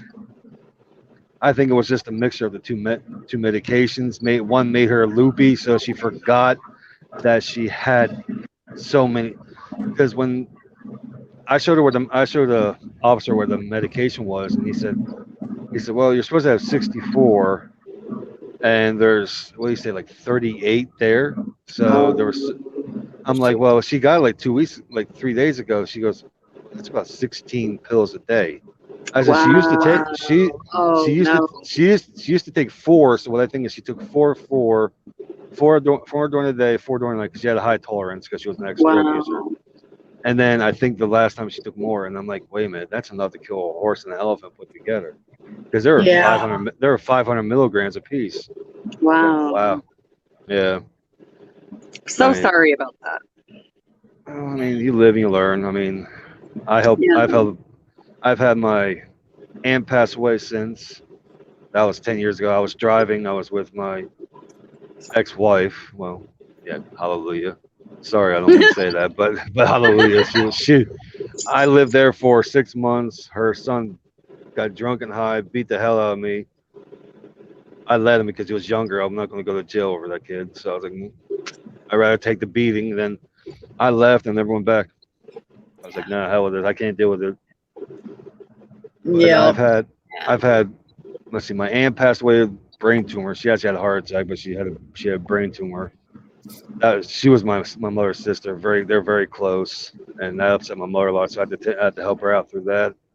And I mean, my mother's best friend committed suicide about 4 years ago in her own garage. Yeah, so I've had some loss. Oh yeah. I lost my grandfather when I was 16. I was very close to him, and his birthday is the day. Mine's on April 13th. His on April 12th. So that day before, do not bother me because I'll be in tears most likely because I was very close to my grandfather. I mean, yeah, I was 16 years old, and my wife's like, "Get over it." I'm like, "Really? Get over it." Okay, yeah. I mean, you put your foot You put your foot in my shoes for a day. And then I thought about, wait a minute, no, I'm not gonna say that because half the things that she's been through that she told me about, I don't want to deal with. Yeah. I mean, she was beat by her ex-husband. She has 4 kids by him. He's dead now. He died of a heart attack, which he deserved. But still, I mean, people have their own, how can I say, skeletons in their closet. People have their own problems back in the day. I mean, you can't, like I was reading, where was it somewhere? You can't judge a book by its cover. You can't. Yeah. Absolutely. Because how you know what that person's not? That person might be mean to you. Well, you gotta think. Why? Maybe his wife is yelling at him. Maybe his wife he caught his wife cheating on him. It could be a lot of things. It could be he has family problems, money problems, which causes a lot of stress too, and depression. I mean, I know about that very well. I mean, it's like every other day I'm like looking at my paycheck, looking at my bills. I'm like, how am I gonna do this? But I get it done somehow. I mean, I figure, okay, 2 loads, I might be able to do it, and I do it. I find two good paying loads, and I pay my bills, and my wife's always impressed. She's like, "Wow, you got them paid." I'm like, "Well, sorry. If I tell you if I tell you I'm going to do something, I'm going to do it." I mean, that's who I am. And the way I love her to death because she will put someone else before herself. The dog she puts before herself, me she puts before herself. So I'm like, that's why right now I'm really stressed out because her birthday's the end of the month. I want to get her a new laptop. Expensive as hell, but okay. That's just the way I am. I like stuff expensive. I figure you quality over quantity. So I buy things that are worth the money. I do my research. So I do my research, find the laptop I'm gonna get her, so I gotta get the money up for that. And then I'm spending 4 days with her on her birthday. Her birthday's on the 30th. I'm gonna go home on the 26th and spend all that time with her. Just her and I. We go to dinner. We have fun. We go to Cocoa Beach. Go have some dinner there, have fun for a day. Just bring her out because no one else does that for her, not even her kids. Yeah. So I think she deserves it as much as she put away for the kids. I mean, it's not monetary, but she gave up a lot for the kids. She lived in the car for a year for those kids. No. Yeah. So I keep telling her, I said, how the hell did you do that? I respect you because you're a single mother. Even though the husband's still around, he left every day so he didn't have to deal with the kids. Yeah. Wow.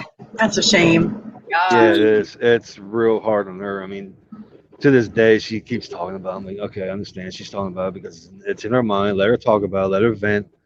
She calls me up to vent. I'm like, wait a minute. Who's the one that's a truck driver? Who's the one that's sitting at home with bills paid, teaching online, doing this online? She goes, it's not easy doing this stuff. I got to deal with a dog that, I mean, and I understand that dog's temperamental. Yeah. Because, I mean, I can hear him in the background barking there like, I want to play. He's like, oh. I mean, he's a big dog. I mean, I don't know. I think, Angela, you saw a picture of him. He's a black lab. He's huge, but he's adorable, very well behaved, and I think he's godsend. I think the only reason I said yes to it is because I knew we're both not small. I mean, I'm not small by any means. I got a teddy bear belly, but and she needs. I think most truckers do. Yeah, it's either beer or not moving enough. I mean, and people are asking me why you drink beer when you go home. Well, hello, you go on the road for 6 weeks. You want to relax when you go home. I mean, come on. Yeah. As long as you know your boundaries, you're good. But when you go over those boundaries and it causes alcoholism, which causes stress and depression and all that. Yeah. And I keep telling my friends, I'm like, they're legalizing marijuana, but CDL holders cannot touch it. It's better for you than alcohol. I'm not trying to get into this stuff, but that's better than alcohol. But alcohol is easier to get and legal for truck drivers unless you have to be 8 hours without it before you drive. Yeah. I know I've seen a lot of people go in their bunk and they have a bottle of alcohol in their hand. That's a brown bag. Well, duh, put 2 and 2 together. And then they drink the whole bottle and they go on the. I'm like, oh my God, come on! I'm driving these people around me. This is scary. Yeah. They clean up a lot. I mean, I came back out. I remember when I went on the road first before 2008 when I had the wreck. I think it was 2007, 8. And they, I don't know, you probably know it's the same thing. You would see what they call lizards on the street, on the parking lot, walking between the trucks. I don't see that anymore, and I'm glad because I don't want to be bothered. I want no one knocking on my door like 3 o'clock in the morning. You want some, you want some company? I said, well, you want to meet my wife? She's standing right here. I said that to one lady. I closed my bunk curtains. I said, my wife's standing back there, and I start moving the truck real quick, like someone's back there, and she's like, "Oh, she's getting mad. You better run. You better run." They don't bother me for the rest of the night. I'm like, thank the Lord. But there's things, like you said before, depression is very rampant in the truck industry because you're by yourself. You have at times, like, okay, it's 8 o'clock here. It's 9 o'clock where my parents are at. They're sleeping. I can't talk to them. I don't want to talk to my mother because my mother has her health problems. My father has his health problems. I don't want to put extra stress on them. So my luck with my Facebook page, I've met many people out there. One guy in particular, his name is Steve, and he does Truckers for Christ and Disrespected Trucker. Awesome. I call him all the time. I mean, you'll see him on my page. He does on Sunday he'll do a reading of the gospel or whatever, which I don't mind. I mean that helps Awesome. that helps a lot of people, and you'll see it on there. And he puts his phone number up there, and I'm like, I asked him, I said, Steve, are you stupid? You know how many people are gonna? He goes, yeah, I get death threats almost every week. I'm like, how you deal with that? He goes, Wow. I just don't let it bother me. And we talked. I mean, I've talked to him when my wife and I had fights, and he goes, oh, you got another fight with your wife? I said, of course. What do you expect? I mean, she wants me home. I'm not going to come home because I got to pay the bills. She goes, well, tell her that. Tell her you don't mind paying the bills as long as she takes care of the house. And that's what I told her. I don't mind paying the bills. I don't mind paying car payment. I don't mind paying car repairs. I don't mind paying for the dog. Wow. Now that I say that, I realize how much I actually pay for. Trucking is not that bad. I mean, that's what a young little kid came up to me. Do truck drivers make a lot of money? I looked at him. I looked at his mother. I looked at his sister. I'm like, oh, great. How do I answer this? The kid's 5 years old. I got to answer it so he understands. I said, I make enough money to live. That's like I went, and his mother looked at me and smiled and shook her head and said, "Thank you." You could have said a lot. You could have said a lot worse things. I said, "Yes, I know."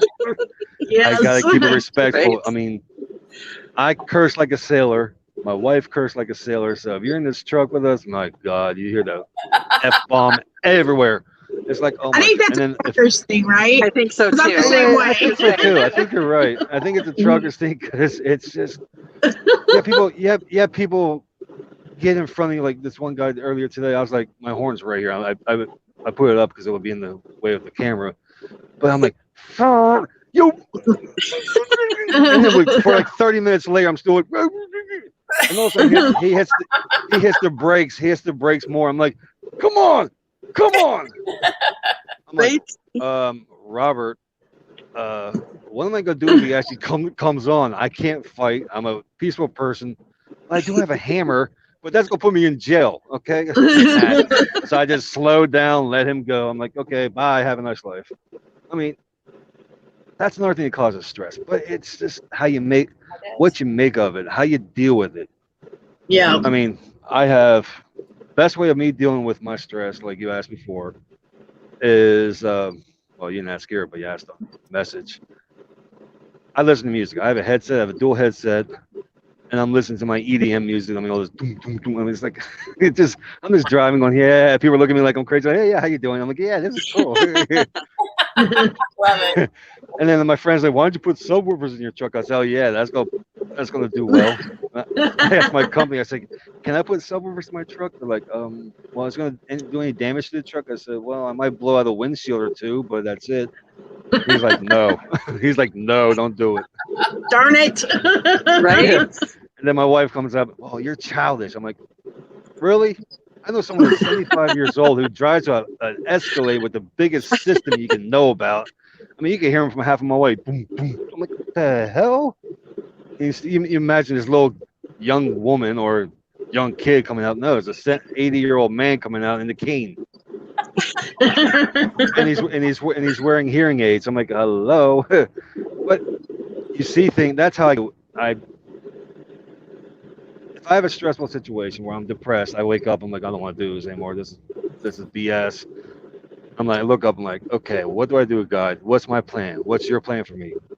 Yeah. And then, like she said, I've actually had experiences where my ex, I know she's there. I know she was there at the time, because all of a sudden, ex-girlfriends of mine just leave. I'm like, I thought things were working out. Sorry, I gotta go. Yeah. And I swear, their faces are whiter than the wall. I'm like, thank you. then later on, I'm like, oh, she did me a favor. Thank you. And then I know I got into a wreck with my personal vehicle. I don't think I was actually driving. No, I wasn't driving. I had a Chevy Celebrity station wagon. That thing was a beast. Gas guzzler, beast, ugly. I was 16 years old. I was like, yeah, this thing is cool. No, I'm stupid. But I'm driving down the road. Actually, that's the second. No, that was the second accident. The first one was black ice, spun out of control. I was like, my parents live in Delaware, and it gets bad out there. So, and I'm used to. I don't see the black guys, but the only reason I hit it is because the guy in front of me hit the brakes. I passed out. I came through. I'm looking at the wrong direction. I'm like, okay, these people are coming down at me. That's not good. I looked over. I'm like, oh, I'm on the side of the road. Who cares? So I go to the payphone, call my mother up. She's like, well, just come home. Leave the car out there. Come home. 3 o'clock in the morning, I get the worst sight I've ever seen in my life. My mother comes in my room. I'm like, Mom, first I'll put some clothes on before you go in my room. Thank you very much. I don't want to see that. I'm like, no, Mom. She said, well, there's a cop up there. I'm like, oh, great. So I go downstairs, put my clothes on. I'm like, officer, I got to go to school in 3 hours. He goes, I don't care. I can go put you in jail. I said, for what? Because you hit a mailbox. I said, officer, you realize that was black ice? He goes, yeah. Okay, when you hit black ice, what happens? You spin real quick. I said, can I control that? He goes, no. I said, exactly. So I didn't know where this car was going to end up. He goes, well, the only reason I got called is because the guy went out there, saw your car, and his mailbox was missing. I'm like, oh, yeah, I'm going to steal his mailbox and his mail at the same time. Sorry, officer. No. You're right. So he gave me a ticket for leaving the scene of the accident. I'm like, okay, whatever. I basically just ripped it up, never paid. They didn't ask Oh, for it no. anyway. So I was like, yeah, whatever. And then he said, well, have a great day. Please drive safe. I said, okay, officer, no problem. And then I think about 4 years later, or 3 years later, well, 2 years later, I was driving for a pizza delivery place, and they had their own vehicles. I think it was Grotto Pizza. And I swear my grandfather was there, because I'm driving in the thunderstorm. My light's yellow, his light's red. He comes flying through. All of a sudden, I'm like, oh. So I hold on, and I hit him. And when I came through, I missed the telephone pole and one of those big metal light poles by like that much on my mirrors. And I'm inside of a bush. Seeing all this smoke, I'm like, I got to get out of this car. I mean, the car wasn't on smoke. It was just the airbags that popped, smoke everywhere, glass everywhere. Yeah. My parents came out to see me. My boss came in and said, you okay? I'm like, yeah, I'm okay. He goes, what happened? I told him. I said, well, look. And the witnesses said I never hit the brakes. I said, maybe because the brake lights didn't work on the truck. He goes, why didn't you tell me? I said, I didn't know, but maybe that's what it was. But I remember hitting the brakes. He's like, wow. And then went to their lawyer, told him what happened. They never came after me. I quit my job. And I was like, look. But I remember looking up and saying, you did that. You saved me there. And I thank you, because I wouldn't have lived my life the way it is. I mean, yeah, I got lucky. My parents are European, so I've been to Amsterdam quite a few times. Thanks to them, and I keep thanking them for that, because I haven't been there for 14 years. I want to go back so bad, because that's my extended family lives in the Netherlands, which is basically Amsterdam, Rotterdam, all them places. Cool. Yep. I see them on WhatsApp, on Facebook, but only time I see them in person is when they come here. And they keep asking, why can't you come over here? I said, don't you make enough money? I'm like, and I told my cousin Bart, like Bart Simpson, his name is Bart, and I keep making fun of that. So where's Simpson? Shut up. So he, and I look up to him because he worked his way up. He's an accountant. He's doing well. He's making a lot of money, well, supposedly. And so I asked him he asked me one day, I said, why can't, you're a truck driver, why can't, and I said, you're an accountant, right? He goes, yeah. I said, what's 118 times 2 weeks per day? He looked at me, he goes, oh. I said, yeah, if I park that truck for 2 weeks, I'm going to go on vacation. That's how much money I lose. That's how much money I owe the company when I come back in the truck. He's like, that's a lot of money. I said, yes, Bart, it's a lot of money, and I don't have that kind of money. He goes, well, then we'll just come over to see you, and then if you have a chance, because they go stay with my parents, so I go in there, and he gives me he's a big soccer fan, so he gives me jerseys like crazy, and I don't know where they went to. I think maybe I threw them in the trash. I don't know, I can't remember, because I got like 37 jerseys from his team one year, and I'm like, what? I'm like, yeah, you really want to follow the team? Well, I do. I mean, I'm like, oh, how's your team doing? Okay, good. But that's another way I deal with stress too, and depression is through him. So Yeah. wow, what happened to Brook? She left? I have no idea. Let's see. I heard there was a lot of background noise on, so maybe she's trying to fix that. Yeah, probably. There we go. We do So, think yeah, I'll be watching for her. Before I forget, can you tell everybody a little bit about your Facebook group so that they know a little bit about it? Because I want people to be able to join it. It's called Big Rigs Unite. It's a private page. It's basically for drivers, family with drivers, people that know drivers, people that that want to come into the industry. See, I came up with the idea. My wife was in the truck. I said, man, I want to start because she has like 2 Facebook pages. They're all Virgo. She's a Virgo. And I was like, well, I want to start my own business. She goes, well, why don't you do a truck driving thing? I said, what how can I? And she came up with the whole idea with the whole little spiel and like, okay, this is what we do. This is how you do it. This is what the rules are. And then Steven helped me out and people helped me out. And it's like everyone came together. I started with 3 people and I'm like, okay, I'm not getting anywhere. And then all of a sudden I got like 300 people and then I got 219. I'm like, okay, good. I'm just trying to grow it a little because I'm trying to help the trucking industry. Like disrespected trucker. I want people to come on there. It's private. So people are not going to say, oh yeah. They're not going to judge you because you're asking a stupid question. No, I want the older truck drivers, the younger truck drivers to be able to talk and say, hey, what's going on? I mean, they don't. I'm the only one that posts on there mostly, except for Steve and a couple other posts. I keep telling people, post on there. If you have a question, ask it. If your family's on there, come on there. I'll let you on there. I mean, most of the time I get people that want to sell Bitcoin. I'm like, no, that's a no. You're not going to sell anything. If you want to sell a truck or 2, that's fine. But Bitcoin, stuff like that, no. So yeah, I get that, and I get the people that I got openings in my company and I want to hire truckers. It's like, no, that's not what this is for. Well, I don't mind if they do that because it's a trucking page, so people are going to want to hire people. But if you're like a dispatcher and like my dispatcher, she wants to go on there, so I got to find where her Facebook page is. And I mean, I just gotta be careful because I might shoot myself in the foot by having my own boss on there. So it's like, yeah, I gotta watch my P's and Q's. But it's basically it's for the trucker, for people that are in the industry, people that have people in the industry. Like if you're a trucker wife and you worry about your husband and you ask, well, what does this mean? What does this mean? And your husband doesn't tell you, but another trucker can. Or you want to come into the industry and like, okay, well, and that's what I have questions. I'm like, do you have anything to do with the industry? Do you have this? Do you have that? I mean, you can see the question. Most people don't answer it, but if I know who you are and I know you have something to do with trucking, I'll let you in there. And so will Steve, and so will, what's his name, Matt, or the other ones. I'm trying to get more administrators on there but like more moderators because it's hard for me to watch it. I'm mostly driving, so Right. Like right now, I just got a friend request from a truck driver. Well, all the people on my page, I go invite them. If they don't want to go on there, that's fine. But all the people I know in the trucking industry, I invite them because most of my page is about trucking too. Because it's Dutch Arentzen. My YouTube is Dutch. I think it's Dutch Trucker. I might have changed it. My Instagram is Truck Driver 76, and I have Snapchat and I have all them other. But I just want to do stuff. I mean, my YouTube, I want to start in hopefully next couple months.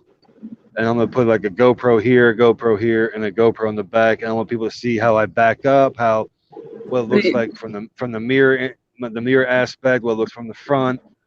Awesome. There are already people doing that, but I'm gonna do a little bit more. I'm gonna do like, okay, well, I'm gonna ask people, okay, what do you want to see? Well, I want to see this. Okay, well, I don't think I can do that legally, but I'll try.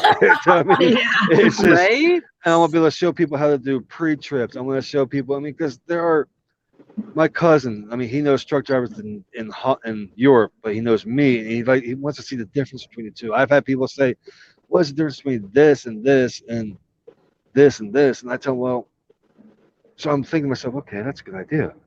I could get a couple GoPros. I mean, yeah, they're a little expensive, but I get a GoPro, get the camera, do blogs, talk to dispatchers, talk to safety people in my job. They don't mind. A lot of them have their own YouTube pages, and I'm like talking to them. And I'm gonna I almost had a interview with OIDA, but that fell through. I mean, that would have been awesome. My first interview. Not even barely having a YouTube page with OIDA. So, but and they liked. I tell them my ideas, and like, yeah, we'll help you out. Okay. I mean, I just want to do because I like this industry. Yeah, some days I don't. But some days, no, I think everybody gets that way. yeah, it's like I want to hang my keys up, and my dispatcher Lona's like, shut the hell up.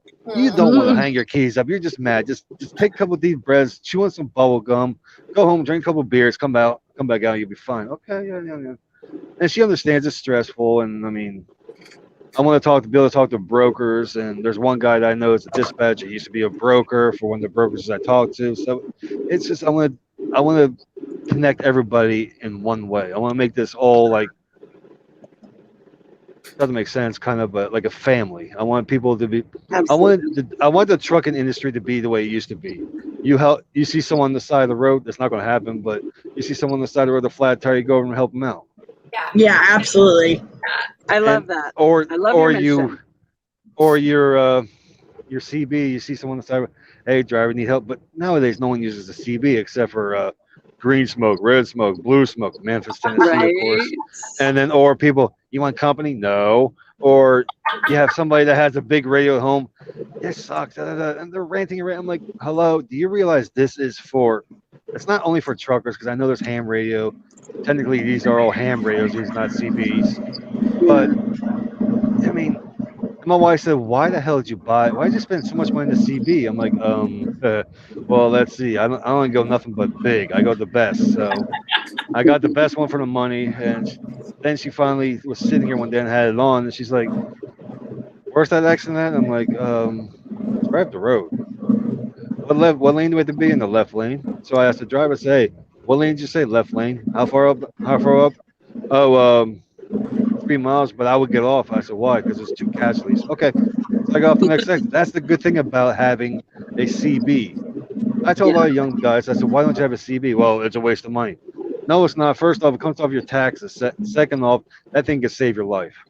Yeah, absolutely. And it can save someone else's life. I mean, just like a cell phone. People don't want to have cell phones. Hello.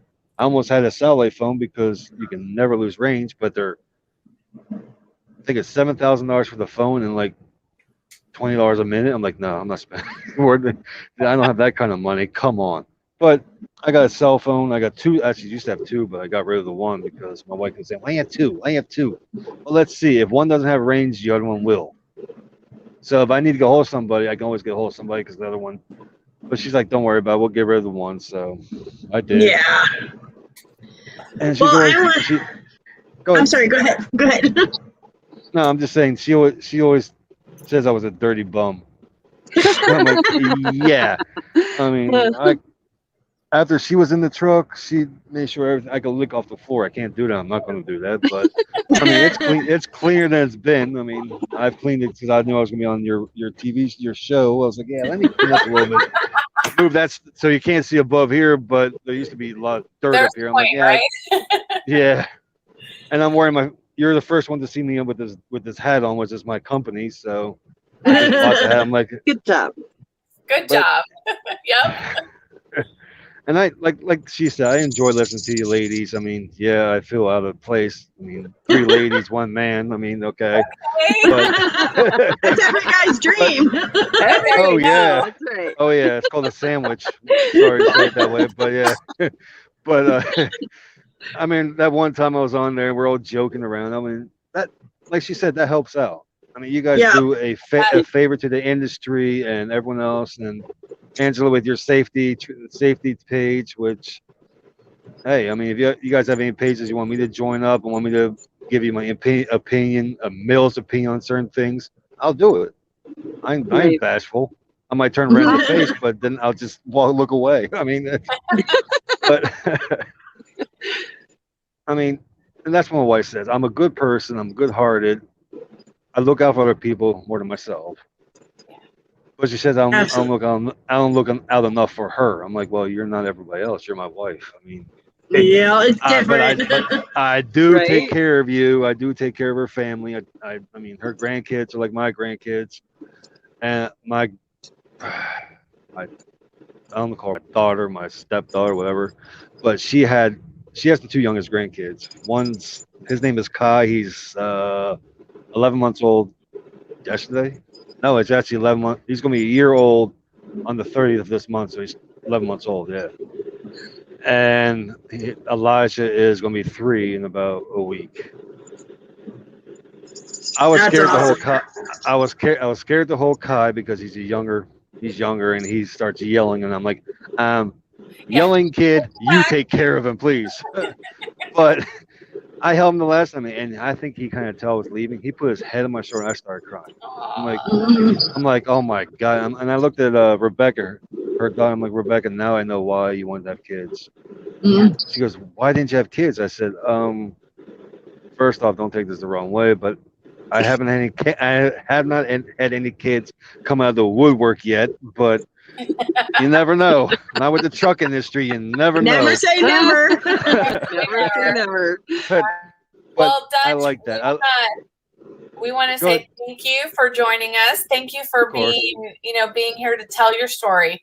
And we do appreciate that because we know how hard that is. It's hard to talk about things like this. Yeah, but I think it's better to talk about it than leave it inside. Yeah. Absolutely. That's what causes a lot of suicides out there, and people, they need someone to reach out to. That's why Steven will give out his number in a heartbeat because he knows people need it. I would do it, but my wife won't be too happy with me because I get phone calls all the time. Yeah. But I mean, if I'm on the road, if you see me on the road, I mean, you can't miss my truck. It's black and red, and it says Dart on the side, and I'll be happy to talk to anybody that's out there. Any relays around me, you see me, say hi, Robert. How you doing? Hi, Dutch.